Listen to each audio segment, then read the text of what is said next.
Hello, all you beautiful people. It's your girl Asia, the MUA, back with another video. Thank you guys so much for joining me. If this is your first time here, welcome. So glad you clicked on this video. If, however, this is not your first time here, not your first time seeing my face, you already know what time it is. Hey, listener, how you doing? So I don't get to sit down and do my makeup very often anymore, but I'm supposed to be like going somewhere today, and I wanted to put some makeup on, and I wanted to come and talk to you guys about something that's been rolling around in my mind for quite some time. I got a bunch of new products, and I wanted to just sit down and chat with you guys because I miss like doing makeup a lot. So if you want to see what I come up with, I'm supposed to be going to like a pool thing, so I want to do like some waterproof foundation, some really light eyeshadow. I got some really cute lashes I want to use. So if you want to just see what we come up with, just keep watching. I'm priming my eyes with my Hard Candy Glamour Flash Concealer. So I watched this YouTube channel called The Take. They do like takes on stuff, so the channel is called The Take. And one thing that I really like is recently I can tell they have a lot more African American narrators. It's all women. Like, I never hear a male voice. I never see a guy on this channel. So, you know, I ain't mad at that. But it's all women. And recently it sounds like they have included more African American narrators. So shout out to y'all. I see y'all out here, because I'm pretty sure they have contributors who are women of color. So it's just really good to hear different inflexes and different, you know, speech patterns and be able to instantly connect with those when I'm watching this channel. So I'm rooting for everybody black. So they had a video about Sex in the City, and I enjoyed the video. I enjoy videos on this channel. The concepts and the ideas are really well thought out. I'll be like, damn, that's true. What video was it? I think it was like talking about how Big was like the ultimate prize for Carrie because he represented getting love and money in the end, and how she like the video like totally like gave me so many different insights about the show, and I just started looking at the show differently and thinking about the show differently ever since I watched that video. I'll leave the video link below because I can't remember the exact title of it, but the thing that I took away from the video was like, Sex in the City might be racist as f***. The thing that like rang out in my mind and just kind of nagged my spirit, like, where were the black people on Sex in the City? Like, ever. Like, I can't even call it one of my favorite shows anymore because how I think about it and how I look at it now is like completely different. One of the things that like stuck out instantly to me was like, where were all the black people on Sex in the City? It's in Manhattan, right? Set in like the 2000s-ish, 90s-ish. It wasn't no black people in New York.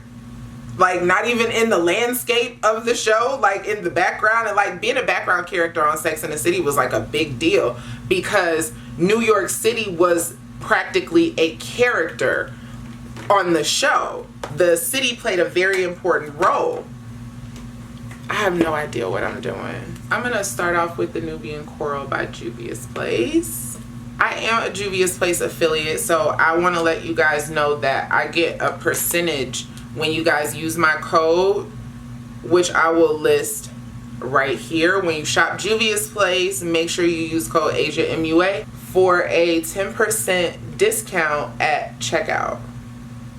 So I appreciate it every time you guys use that code. Like, seriously, I get screenshots and messages all the time of people telling me they use my code, and it makes me feel so good. Anyway, there were like no black people. I'm gonna start off with this shade right here, one of my favorite kind of peachy transition shades to use when I'm going for like a soft pink peachy look. One thing that like really stuck out to me was the only two characters that I could remember on the show, this show was on TV for like 10 years. They had like 2 movies. This show was on television for so long. And I can only remember 2 black characters being like love interests of any one of these 4 white women. I remember, what was it? Let me get my notes, because I remember in season 3 when Samantha was dating Siobhan. He was like an executive at Uptown Records or something like that. And I always admired how cleverly the writers were able to weave real life into the show to make the show feel more realistic. Uptown Records was like a black record label that was really popular in New York at that time. Ooh, lash glue. But then what I realize now is like if you're a fan of the show, do you remember what Samantha said when she saw Siobhan? Like, she said some shit like, "That's a fine looking man. I want to get me some of that," or "I want to tap that," or some crazy, like, super stereotypical, problematic bullcrap. Like, is that what we sound like to you? Because that to me sounds ridiculous. Is that what we sound like to you? Then, you know, as the plot line proceeded to grow in that episode, you know, come to find that Siobhan's sister did not want him dating a white woman, and, you know, subsequently ran her off. Didn't they get into it, or like there was a physical altercation and Siobhan was like, "Nah, I can't fuck with you. You know, it was fun, but I'm riding with my sister. My sister is not playing, and my family is not gonna play about this." And it was just really interesting looking at it with, like, I guess new eyes, like the way they sexualized him. And they sexualize men on this show all the time, but to highlight the fact that he's black as a means to sexualize him was really, it's really weird and off-putting. Like, he was sexy because he was black. Like, so the only reason black people can be on this show is because they're fulfilling some kind of racially erotic, like, it goes all the way back to like slavery for me, because it just gives me the heebie-jeebies even talking about it. Like, the whole young black buck, you know, situation, like, it's super off-putting, and it made me feel uncomfortable to think about that episode now, because Siobhan was fine, but yeah, he probably was fine because he was black. I don't know. That's just, I don't know. The way they fetishized Siobhan being a black man, it was just weird and off-putting, and just kind of just like now just makes my skin crawl. I think I'm gonna go into the Chocolates Mini, and with my trusty ABH eyeshadow palette brush, I'm gonna go into this shade right here. This is one of my favorite eyeshadows by Juvia's Place, actually. It's just like, it's so rich and it's so smooth. Anyway, can we take a moment to honor Dr. Robert Leeds on season 6 in Sex and the City? Blair Underwood, ooh, baby. Miranda would probably be the second to last person that I would think would date a black guy on Sex and the City. Charlotte being the first. Wait. Charlotte being the last person that I think would date a black guy on Sex and the City. Miranda would be the second to last person that I think would date a black person on Sex and the City. Carrie, then of course Samantha, because Samantha with the shits, you know. Miranda wouldn't be my first guess for one of those characters as far as who would date a black guy. But it was Blair Underwood. Not only was it Blair Underwood, but Blair Underwood had to be perfect. Blair Underwood had to be, you know, a doctor for the Knicks. You know, Blair Underwood had to be ridiculously good looking. It's Blair Underwood. But it couldn't just be any old Joe off the street, you know. And I feel like that was the thing with all of them. Like, they all had these ridiculously cool jobs, and like it just reeks of white privilege. I'm sorry. And Blair Underwood, literally, his character literally was perfect. Like, he wasn't tripping about Miranda having a baby. He, like, you know, didn't he buy Brady's birthday cake or something? Like, he was support, you know, like, Blair Underwood should have been bae. And I feel like the only reason that he wasn't was because he was black. The whole thing was about Miranda and Steve, like, always being meant to be together. So Blair Underwood, you know, could never be bae because all he was there to do was, like, send her back to Steve. Another really cool thing about fine ass Blair Underwood as Dr. Robert Leeds in Sex and the City season 6, he was on the show for several episodes. He and Miranda dated for 4, maybe 5 episodes in season 6. It was a really, it wasn't like, it wasn't one of those story arcs that spanned the entire season, but it was a story arc that spanned several episodes. And like I said, that story arc was just to get Miranda and Steve back together.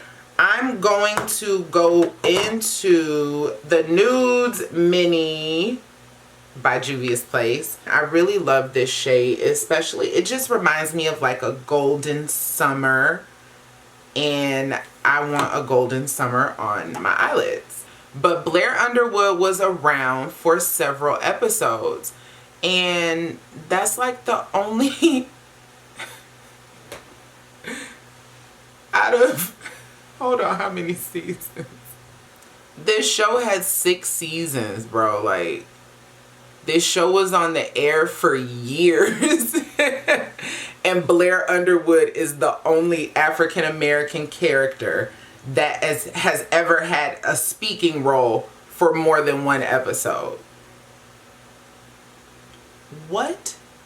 So I definitely went ahead and primed with Skin Refine Zone, even though, you know, I'm not trying to like go super heavy with the foundation. I do not want it to get oily, and I'm oily, and I just feel like heat just makes you oilier. Like, it's just, it can be an awful situation.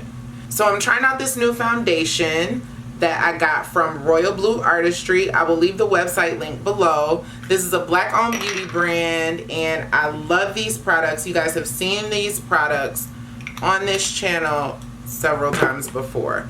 She recently launched foundations, and I'm excited to try it. I am still gonna mix it with a little bit of my Savannah from Juvia's Place, just to warm it up a little bit, because it looks like this undertone is a little cool and my undertone is a little not. So then I got to thinking about the first Sex and the City movie.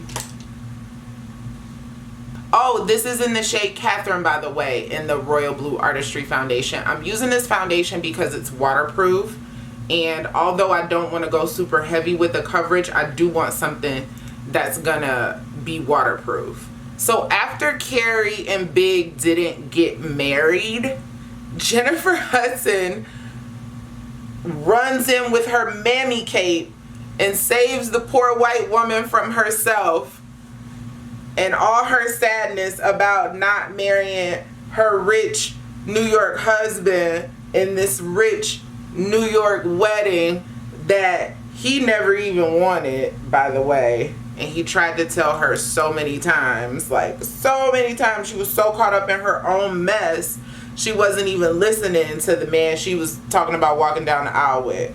Girl, bye. So Jennifer Hudson, you know, rides in on her mammy fucking magic carpet, right? I remember when Carrie was interviewing people to be her new assistant, because she needed a new assistant to just like help her like revamp her entire life.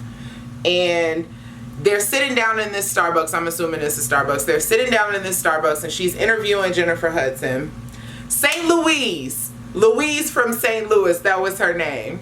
So she's interviewing Louise and the interview is going good. She's asking her about herself, you know, all the interview crap, you know, all the normal interview crap that Carrie would ask somebody that, you know, she's interviewing to be her assistant.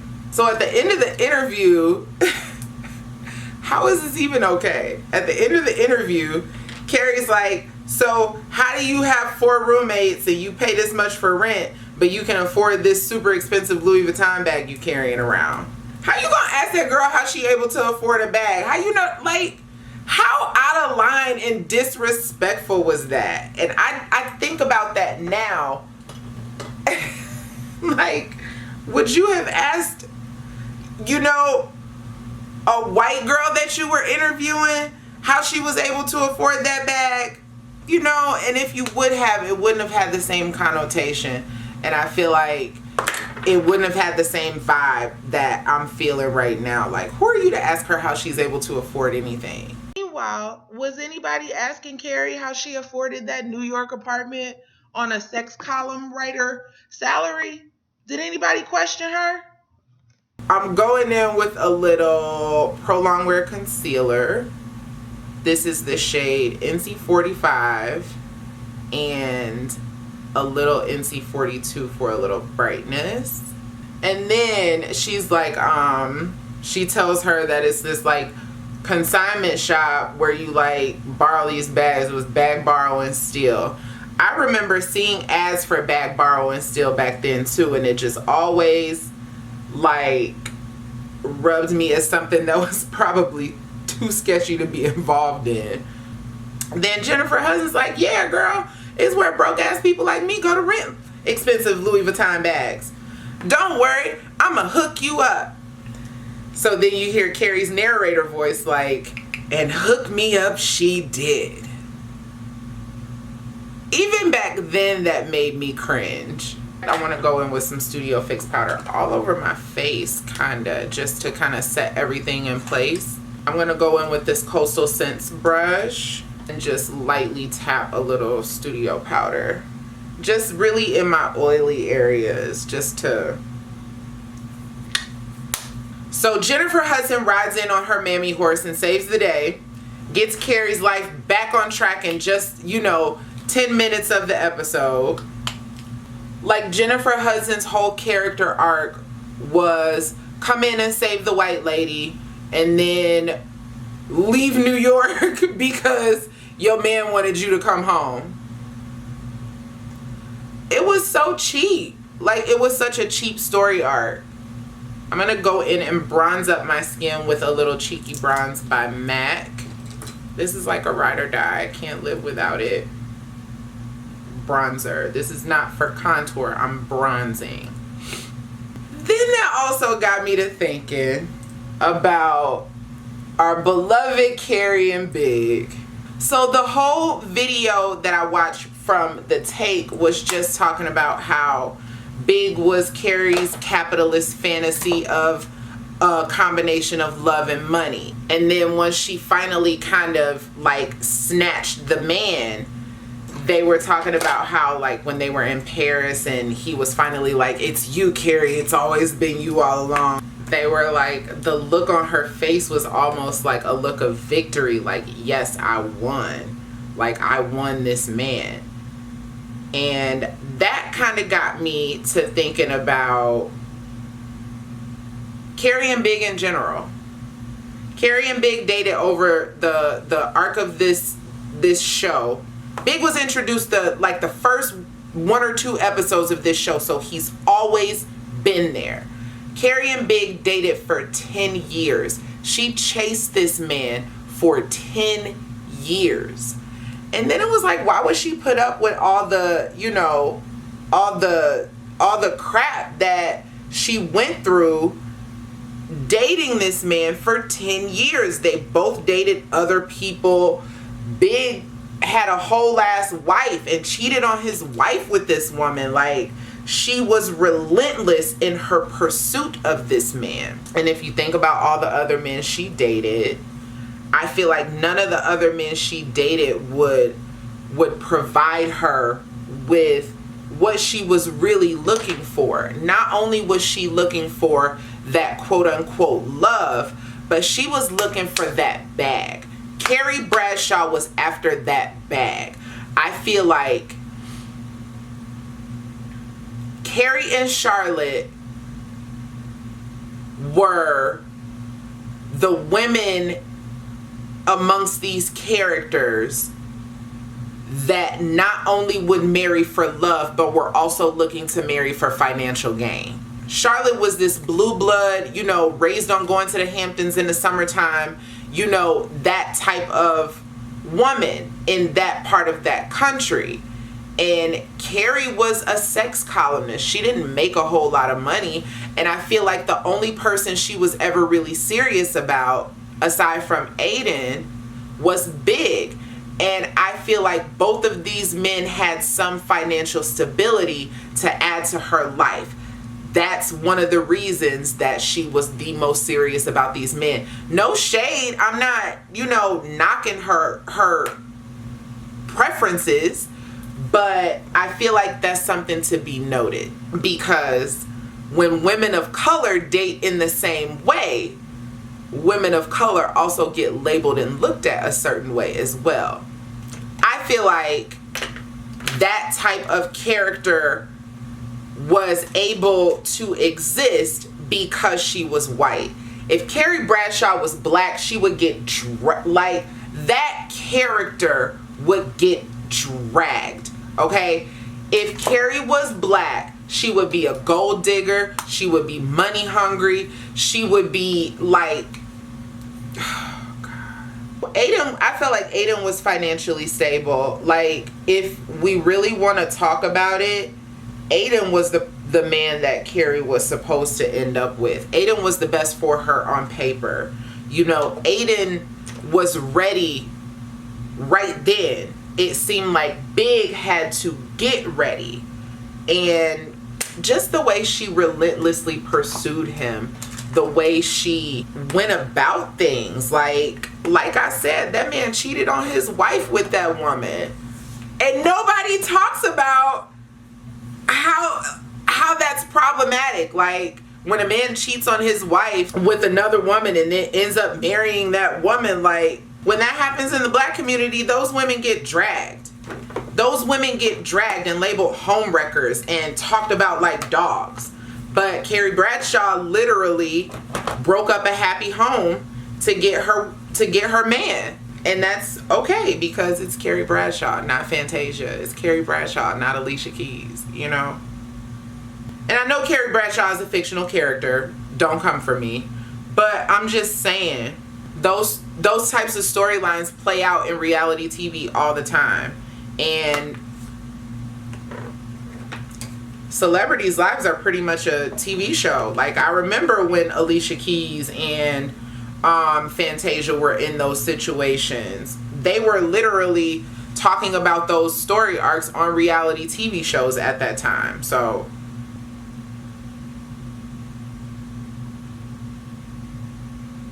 then I started thinking of, like, what if Big was black? If Big was black, if Carrie was black, she would be a gold digger. If Big was black, he would be a womanizer.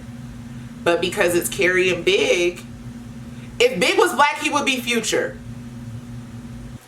Once Carrie was able to nab Big, she won. She got her capitalist love plus money fantasy. So that's why she put up with all that crap all those years. That's why she continued to chase this man all those years, because none of the other men that she dated would be able to give her the lifestyle that she ultimately wanted. Was this fabulous, grand, high fashion lifestyle with this fabulous New York apartment with your fabulous New York man that makes all this fabulous New York money. that was her goal. Essentially, that was Carrie's goal the entire time. And once they finally did get married, they settled into their happy New York rich white people lifestyle with absolutely no black people on 6 seasons, except for 2. This is pretty much the swimsuit that I wear all the time. I just get creative with the cover up. In conclusion, I just find it kind of astounding that a show can be on air for so many years and have such a small scope of characters of color. And I guess back then it wasn't like a huge deal, but now it just screams tone deaf to me, because that's not necessarily what the world looks like. I don't know, I just feel like, how did that happen? Like, that's my question. How did that happen? I don't even remember seeing a lot of background extras being African American in Sex and the City. So what do you guys think? What do you guys think about this finished look? What do you guys think about this idea of Sex and the City being racist? Not necessarily racist, but like completely tone deaf and oblivious to a whole people that look a certain way. And it just feels like you shy away from those people because they don't look like, I guess, your target audience. I was talking to my cousin when we were having this conversation. She said, we will watch their shows, but they very rarely watch our shows. Like, you'll find black people that enjoy Sex and the City. You'll find black people that enjoy Seinfeld. You'll find black people that enjoy Friends. All of these shows have very, very, very small roles for African American people. I think Friends had like 1 black person. I don't remember a black person ever being on Seinfeld. So, and you'd be hard pressed to find a white person that loves watching Martin. You'd be hard pressed to find a white person that loves watching Moesha. Like, I mean, black shows. And that was just an interesting idea, because Sex and the City was one of my favorite shows. I love the whole franchise. I've seen every episode, both of the movies, more than once. So how many Sex and the City fans can say they've seen every episode of Martin, or can say they've seen every episode of Girlfriends? You know, because those shows have very similar storylines. I just find that interesting. Let me know what you guys think. Leave me a comment below. If you like this video, if you made it to the end, don't forget to leave me a huge, huge thumbs up to help boost this video. Thank you guys so much for joining me. I had such a good time. It was so good to sit down and get cute. I feel so beautiful, and I don't feel like heavy, and I don't feel overdone. I feel like a summer bronze goddess. Jeez, girl. Anyway, don't forget to comment, subscribe, and share this video with a friend. Thank you guys again so much for joining me. Until next time, stay beautiful.